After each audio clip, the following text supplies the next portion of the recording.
여러분 안녕하십니까. 4월이 됐습니다. 4월 1일 새벽 지르적입니다. 4월은 가장 잔인한 달. 죽은 땅에서 라일락은 자라고 추억과 정욕이 뒤얽히며 잠든 뿌리를 봄비로 깨운다. 겨울은 오히려 따뜻했다. 토머스 딜런 엘리어트의 시 황무지의 첫 부분입니다. 4월에 오면 저는 엘리어트의 이 시를 생각합니다. 겨울은 오히려 따뜻했다. 아마 오늘쯤 이 문재인 정부에서 이 황무지의 구절을 생각하고 있는 자가 많을지 모르겠습니다. 어쨌든 요즘은 시를 쓰고 있지 못합니다. 정치평론을 하는 일이 시를 죽이고 있다고 할까요? 제가 하는 이 시인과 변호사, 정치평론, 이 세 일은 모두 인간에 대한 문제를 다루는 작업입니다. 시는 현재의 문제를, 그리고 법률은 과거의 문제를, 정치는 미래를 다루는 것입니다. 모두 인간을 고민하는 작업인 것은 똑같습니다. 그런데 요즘 정치판을 보면 뭔가 인간에 대한 이해가 부족해 보이는 이들이 대부분입니다. 그 대부분은 좌파들인데 우파도 많습니다. 솔직한 말입니다. 그런데 그들은 가짜입니다. 인간에 대한 이해가 부족하다는 것은 그들에게는 자기 희생, 바꾸고 말하면 소명의식이 없다는 것입니다. 대개 그들은 자신의 입신양명을 위해 정치를 할 뿐입니다. 그들 대부분은 정치 외에는 아무것도 할 수 없는 자들입니다. 사실 인간에 대한 따뜻한 이해가 없는 자들이 정치를 한다는 건 놀라운 일입니다. 우리 정치가 한 단계 더 발전하려면 이런 자들이 정치판에서 배제되어야 합니다. 자, 사흘 전 3월 29일 오후 2시 은행회관에서 대통령 직속 정책기획위원회 산하에 있는 소득주도 성장특별위원회라는 거창한 이름을 가진 위원회가 정책토론회를 개최했습니다. 대한민국은 위원회 공화국인데 이 소주성 특위는 대통령 직속이니 문정권의 알짜위원회였습니다. 그날 정책토론회는 문재인 정부 5년 평가와 과제가 제목이었는데 이 소주성을 중심으로라는 부제가 붙었습니다. 그런데 보도된 사진을 보니 기가 막혔습니다. 이 연단에 14명이 앉아 있었을 뿐 방청석은 텅 비었습니다. 소득주도 성장 정책은 이 경제가 일시적으로 위기 국면을 맞았을 때 단기 처방으로 알려졌습니다. 저소득층, 주로 근로자의 소득을 높여주면 소비가 촉진되고, 그러면 상품이 잘 팔릴 테니 기업이 투자를 늘려서 경제가 성장하는 이 선순환이 일어난다는 주장입니다. 듣고 보면 그럴듯합니다.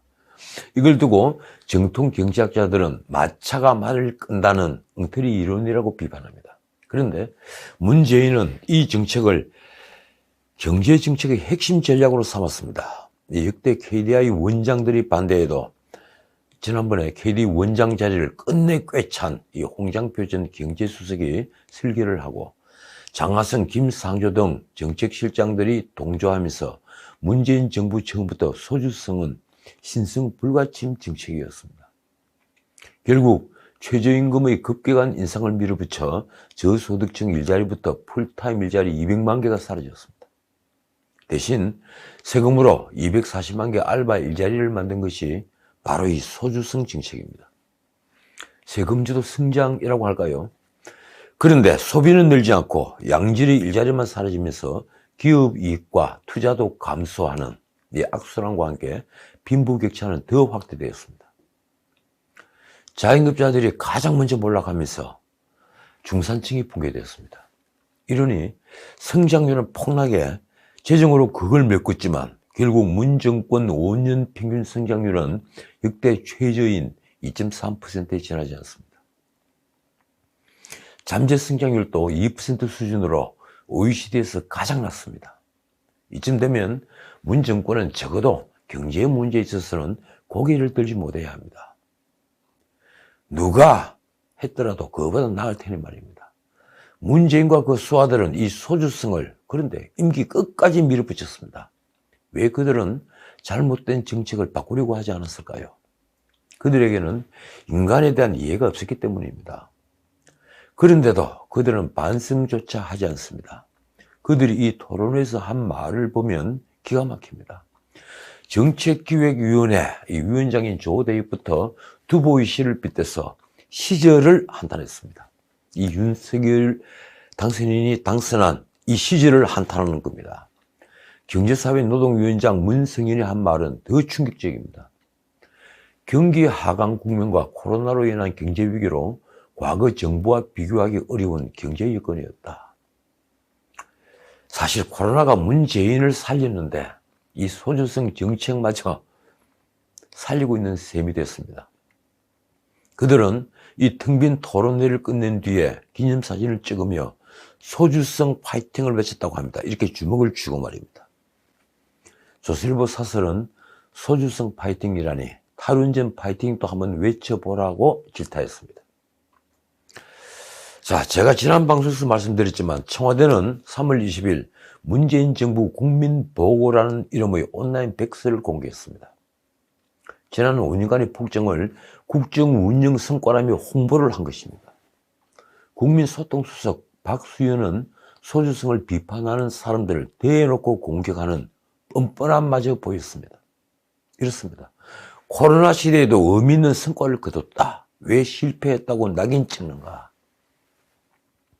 그걸 정말 모르는가요? 그는 페이스북에 소주성을 두고 이렇게 썼습니다. 우리나라 경제 패러다임의 전환을 위한 담대한 정책 비전이다. 참 이런 사람이 청와대에 수석 비서관을 지냈습니다. 민간 주도 자본주의에서 국가 주도 배급제 사회주의로 가는 패러다임의 변화를 말하는 겁니까? 그 온라인 백서에는 코로나 극복, 한국판 뉴딜과 탄소 중립, 선도형 경제전환, 평화 선도국가 도약, 권력기관 개혁 등을 50대 핵심 정책으로 정리했습니다. 무엇이 가장 잘된 정책인지 투표도 할 수 있게 했다는군요. 제가 잘못된 걸까요? 아니면 청와대가 잘못된 걸까요? 도대체 K방역부터 선도국가 탈행까지 문재인과 그의 수하들이 이처럼 자화자찬에 빠진 근거는 무엇이란 말입니까? K방역을 두고는 세계가 감탄한 K방역이라고 했습니다. 국민이 얼마나 희생되어야 이런 낯뜨거운 말을 멈출까요? 중산층이 붕괴한 경제폭망을 재정으로 근근히 버티고 있으면서 세계 주요국 가운데 가장 빠른 수준의 회복세를 보이고 있다며 G7과 어깨를 나란히 하는 대한민국, 흔들리지 않는 대한민국 1분을 추월하다. 이런 자찬을 벌였습니다. 정말 낯뜨거운 일입니다. 그러고 보니 문재인 정부 내로남불이 상징이 된 조국도 가불 선진국이라는 책을 써서 정권 홍보에 열을 올렸습니다. 조국은 이 책에서 문재인 정부를 두고 대한민국을 최초로 선진국 대열에 진입시킨 정부라고 했습니다. 그가 이 책에서 한 말을 들으면 내가 지금 별천지에 살고 있는지 헷갈리게 됩니다. 문재인 정부의 최고 성과는 외교안보 방역에 있다. 세계적으로 한국의 위상이 높아지고 한국 정부의 발언권도 강해졌다는 것, 남북 사이의 군사적 긴장이 거의 느껴지지 않을 정도로 최소화되어 코리아 디스카운트라는 말이 사라졌다는 것은 주지의 사실이다. 그분은 어디 다른 나라에 살다가 왔습니까? 이런 실상과 동떨어진 시각을 가진 이들이 그동안 장관을 하고 국회의원을 하고 공영방송 앵커를 하면서 대중을 호도했습니다. 비판받지 않은 권력은 반드시 부패합니다. 그들이 저와는 다른 별천지에 살고 있는 것입니다. 왜 문재인 정부의 사람들은 하나같이 상식에서 벗어나 있을까요? 나는 그들이 진실을 알고 있다고 생각합니다. 진실을 알면서 그런 거짓말을 한다고 생각합니다. 그들이 늘 내세우는 반칙과 특권 없는 세상을 그들이 먼저 깨뜨리면서 그들은 조금도 부끄러워하지 않습니다.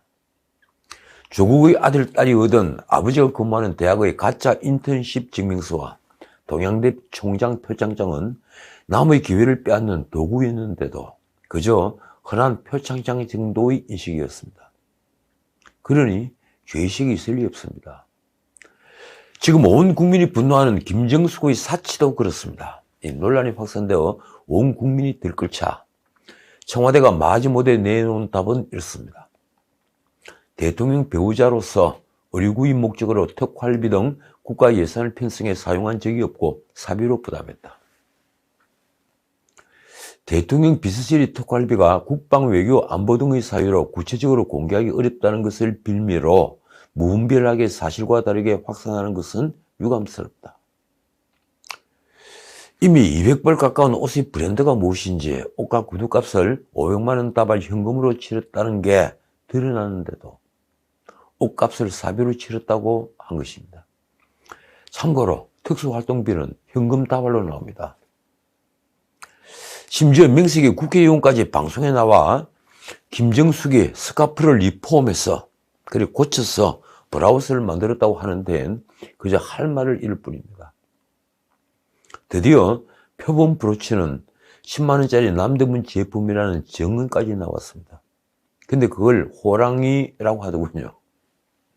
그 증언을 한 이가 조선일보까지 와서 말을 했는데도 신문사가 사실관계를 확인하느라 보도를 내주자 타기민이 먼저 치고 나왔습니다. 답답했겠죠. 정권 홍보의 1등 공신인 타기민이 개입을 한 것입니다. 그가 페이스북에서 한 말이 이렇습니다. 허락 없이 남의 옷장을 열면 안 된다. 이게 상식이고 도덕이다. 우리는 지금 남의 옷장을 보자는 게 아닙니다. 통치자의 아내가 누렸던 엄청난 사치가 무슨 돈으로 한 것인지 밝히고 싶을 뿐입니다. 이런 일들은 국민을 개돼지, 바보로 이긴다는 방증입니다.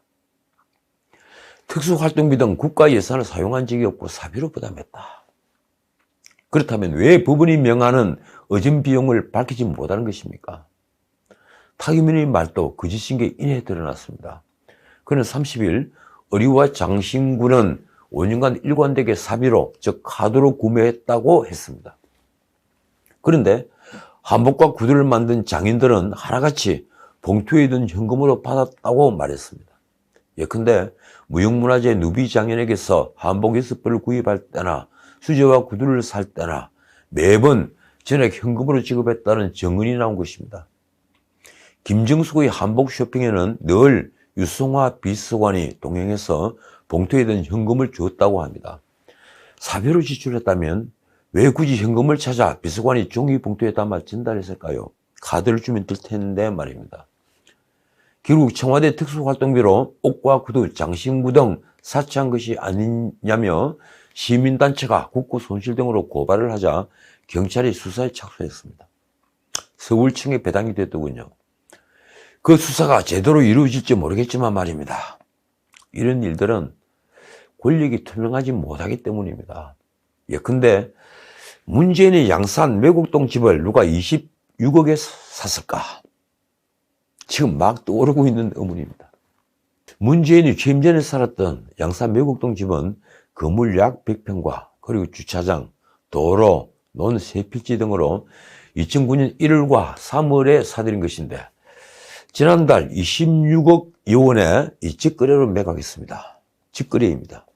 정확히는 이 중에 매입가 3천만 원 상당의 잡종지 159평방미터는 팔지 않았으니 결국 2009년 당시 8억 7천만 원으로 사들인 건물과 부지를 13년 만에 26억 여원에 되팔아 이 차익은 17억 4,662만 원에 달합니다. 엄청난 이익을 본 겁니다. 그런데 그린벨트에서 집을 짓는 것도 제한받는 땅을 공시지가 6배를 넘는 돈을 주고 샀다? 이상하지 않습니까? 그 집을 산 사람은 아직 등기전도 하지 않았다고 합니다. 또 있습니다. 김정숙에게 11억 원을 빌려준 사람은 누구일까요? 설마 누군가 경제 공동체라고 할 만한, 그렇게 부를 만한 사람이 있다는 것입니까? 이런 판에 이 문재인은 권력을 지금 끝까지 누리고 있습니다. 이번에는 대우조선해양의 사장 자리 알박기가 논란이 됐습니다. 대표이사 사장 자리입니다. 산업은행은 이 대우조선해양의 신임 사장에 문재인 동생 문재익의 해양대 동기 박두선을 선임해서 논란을 자초했습니다. 신구 권력이 제대로 충돌한 것입니다.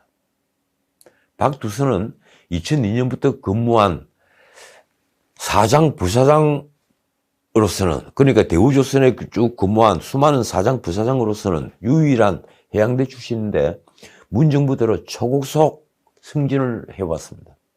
그는 2018년 1월 문재인이 옥포 조선소를 찾았을 때 당시 상무신분으로 쉐이빙 LNG 운반선에서 사업 현황을 브리핑했습니다. 2달 뒤 그는 전무로 승진했습니다. 그리고 이듬 해인 2019년 9월엔 부사장으로 승진했으며 올해 대표이사 임명과 함께 사장으로 승진한 것입니다. 이쯤 되면 셀러리맨 신화입니다. 논란이 일자 인수위 원일위 수석 부대변인은 31일 오전 임기 말 부실 공기업 알박기 인사 강행에 대한 인수위 입장이라는 긴 제목의 브리핑을 열었습니다. 대우조선해양은 문재인의 동생 문재익의 해양대 동기인 박두선 신임 대표 선출이라는 무리수를 강행했다. 대통령 동생의 동창으로 지목된 인사를 임명한 것은 금융위원회 지침을 무시한 직권남용 소지가 다분하다. 그러자 청와대가 31일 반박에 나섰습니다. 그런데 그 내용이 험악하고 괴이합니다. 이렇습니다. 대우조선해양의 사장 자리에 인수위가 눈독을 들이고 있었다는 사실이 놀랍다. 눈독을 들였다? 이 신혜연 부대변인이 말에는 가시가 돋아있습니다. 대우조선해양의 사장으로는 회사를 빠르게 회생시킬 내부 출신의 경영 전문가가 필요할 뿐 현 정부든 다음 정부든 정부가 눈독을 들일 자리가 아니다. 말하자면 경영 전문가로서 선임한 것인데 왜 인수위가 이런 자리까지 전리품으로 삼느냐 하는 공격입니다. 어쨌든 모든 의심의 발단은 아까도 말씀드렸지만 권력이 투명하지 않았기 때문입니다. 자신들은 전 정부의 모든 것을 발가벗기다시피 했으면서 그리고 아주 사소한 관리 같은 일탈도 눈 감지 않고 망신을 주고 잔인할 정도로 짓밟았습니다. 조롱과 멸시는 덤이었습니다. K스포츠 미르 같은 자단법인 출연을 두고 뇌물로 이끈 것은 끝내 무죄가 되었지만 결국 박 대통령과 경제공동체라는 최순실의 딸 성마 선수 정유라에게 지원한 말이 뇌물이 됐습니다. 그 말도 빌려준 것인데 말입니다. 관례처럼 있어왔던 국정원 특수비를 청와대가 쓴 것도 뇌물이 되고 국고 손실죄가 됐습니다. 국정원장 3명이 모두 감옥에 갔죠. 심지어 청와대 관제에 거울방이 있다는 루머까지 돌았습니다. 그러면서 문재인은 청와대 칫솔 치아값도 사비로 쓰겠다고 공언했습니다. 개 사료비도 사비로 쓰겠다고 했습니다. 그랬던 문재인은 김정숙의 의전비용을 공개하라는 법원의 판결에 항소하면서 그 의전비용을 포함한 특수활동비 내역을 대통령 기록물로 비밀의 창고에 넣을 요량입니다. 15년 동안 캄캄한 창고에 넣겠다는 겁니다. 정말 사비로 옷과 구두 폐물을 샀다면 칭송받을 일인데 왜 끝까지 비밀로 하려 들까요? 조실버 선우정 논설위원은 이틀 전 이 잔인한 승리자 비루한 패배자라는 칼럼에서 이렇게 썼습니다. 권력과 인간이 밑바닥을 보는 듯하다. 승리했을 때 잔인할수록 패배했을 때 비루해진다. 참 대단한 말입니다. 승리했을 때 잔인할수록 패배했을 때는 비루해진다. 그 글의 끝은 이런 질문으로 끝납니다. 변두리 가게의 망한 점주조차 감사와 사과 문구를 적어 폐업 안내문을 붙인다. 퇴장하는 순간까지 긍지를 지키고 싶은 것이다. 하물며 물러나는 대통령은 어떻게 처신해야 하는가? 자, 오늘은 여기까지입니다. 이 사회과학, 저는 이 말을 좋아하지 않습니다. 그런데 사회과학 4대 학회가 새 정부의 최우선 정책과제로 좋은 일자리 만들기를 제안했습니다. 학회 설문조사 결과 새 정부의 정책과제 51 중에서 좋은 일자리의 지속 가능한 창출이 가장 중요하다고 나온 것입니다. 미중 경쟁 시대에 적합한 외교정책 추진과 이 가계부채 관리가 뒤를 이었습니다. 그 설문에서는 일자리를 만들기 위해서 중요한 정책으로 청년 일자리 창출 지원 28.6%, 그리고 통상 해고 허용 등 노동시장 유연화 20.5%, 규제 합리화를 통한 일자리 창출 유도 17.9%였습니다. 그런데 이 제가 보기로는 순서가 틀렸습니다. 노동 유연성을 제고하지 않고서는 지금 같은 기업 환경에서 그 누구도 일자리를 늘리려고 하지 않습니다. 아니, 일자리를 늘릴 수가 없습니다.